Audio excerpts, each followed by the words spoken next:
Aduna ako'y nabasahan o sa ka-artikulo dito sa internet o naghisgot kini mahitungod kung unsa bagayod ang pagka-Kristiyano.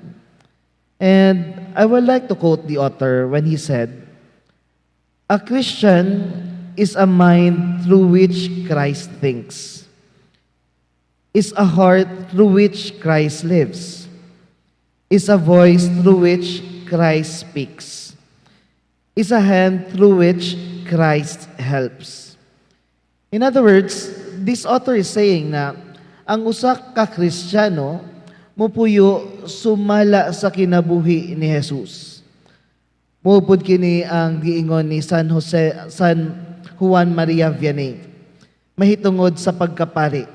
Ana siya na the priesthood is the love of the heart of Jesus.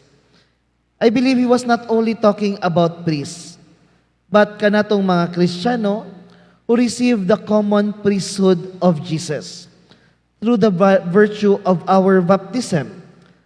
That as Christians, we need to love according to the heart of Jesus. Kay diha sa Ebanghelyo karon miingon ang Ginoo, kinsa kadtong gusto mo sunod kanako, kinahanglan hikalimtan niya ang iyang kaugalingon. Kuwaon o pasano niya ang iyang krus ug mosunod kanako.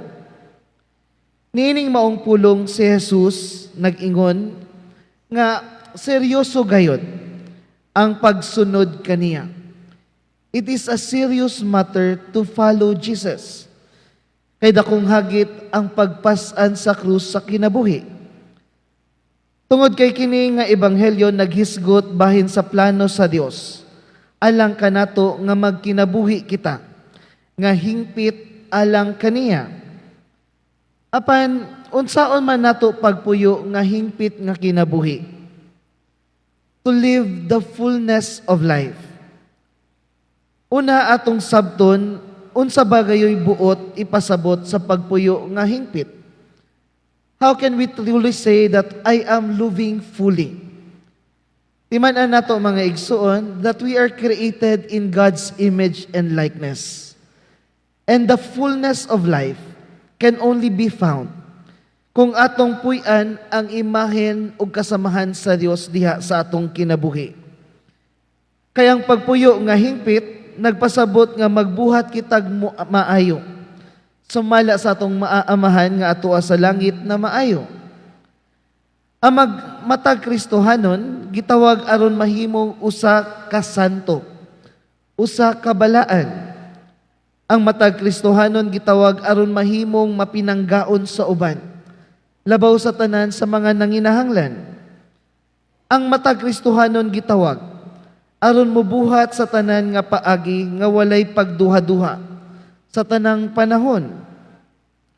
O nagatuo ako na mo kini ang Yahweh sa kinabuhing pagkasantos, sa kinabuhing pagkamatarong, ang Yahweh sa pagkabalaan, pinaagi sa pagpaubos, pagpuyo sa kinabuhi nga hingpit, ug labaw sa tanan ang pagselebrar sa kinabuhi.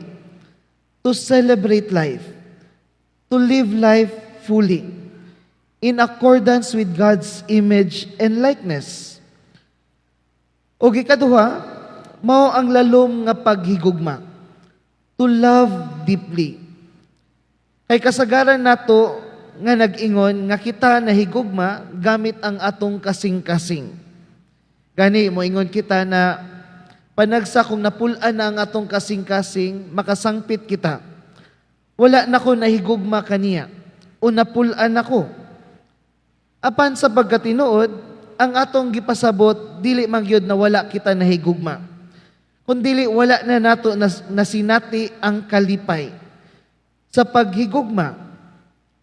Kung ang atong Ginoo nag-ingon kanato, na kinahanglan nato mahigugma nga lawom, kinilabaw pa sa pagbati. Kaya ang Ginoo nagsulti kanato, nga ang gugma dili lang sa kasing-kasing, dili lang sa pagbati. Ang pagsusi sa estruktura sa atong lawas ug ang pag-adto sa ilalom sa kasing-kasing. Nagpasabot kini na labaw pa sa kasing-kasing kundili sa atuang sikmura sa Tagalog pa. Why sa guts? O why sa sikmura? Kay tungod nakita'y pinulungan sa Tagalog kung naatay dili ganahan na tao, maingon kita na kining tawhanan ni parang hindi ko kayang sikmurain. What does it mean? Nagpasabot kini na sa ato ang oriental nga relihiyon, ang sentro sa lawas dili ang kasing-kasing, kundili ang sikmura.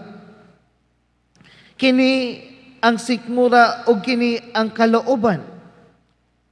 And when we say dili na nato kayang sikmurain, because dili na nato maagwanta ang tao.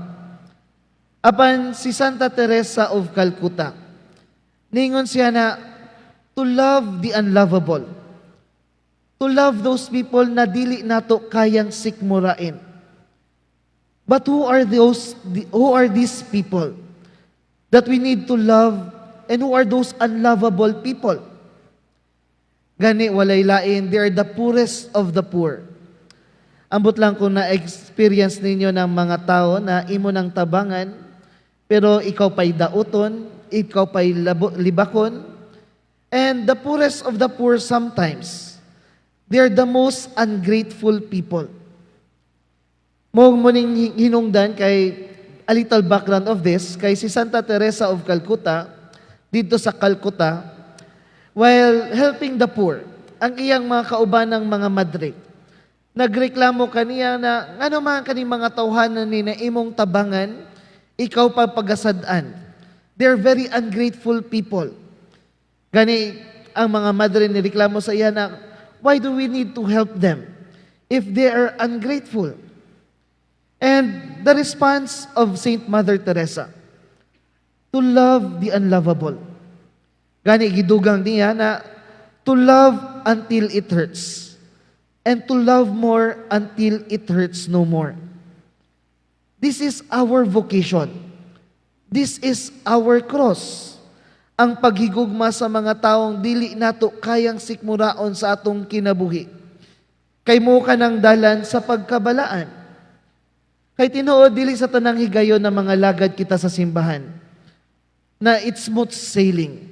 Gani, mas daghang mga higayon na kita pagasuwayan, na kita mag-antos, apa mupasan sa atong krus. Apa nasayod kita sa pinaagi sa pagpasan ni ining maong krus. Paghigugma sa mga taong lisod higugmaon. Mo kini ang makahatag kanatog kinabuhing pagkabalaan. I remember there's this book na entitled, There Are No Sad Saints. And pasabot niya, ang author ni ingon siya na, ang kalipay sa tao, wala nagkahulugan na dili na kita makasinati og problema, mga pagsulay sa kinabuhi. In fact, most of the time, we experience trials and struggles. But by the fact that we are called to be happy, to be holy, kay ang dalan sa pagkabalaan ang kinabuhing matarong ug malipayon, pinaagi sa pagpangalagad sa uban. And this is the real meaning of the image and likeness of God. Just like what happened to our Lord Jesus Christ. The fullness of salvation was attained through His death, resurrection, and suffering on the Calvary. Gani ang krus, ang hulagway, ni ining maong tanan, ang kahulugan sa atong kinabuhi. Busa kita usab isip mga sumusunod ni Kristo. Gihagit kita sa atong ebanghelyo karon, na atong hikalimtan ang atong kaugalingon. Pasanon nato ang atong krus, ug mosunod kaniya. Apan atong pagasugdan sa mga pulong ni Santa Teresa, to love the unlovable, to love until it hurts, and to love more until it hurts no more. Hinaot paunta.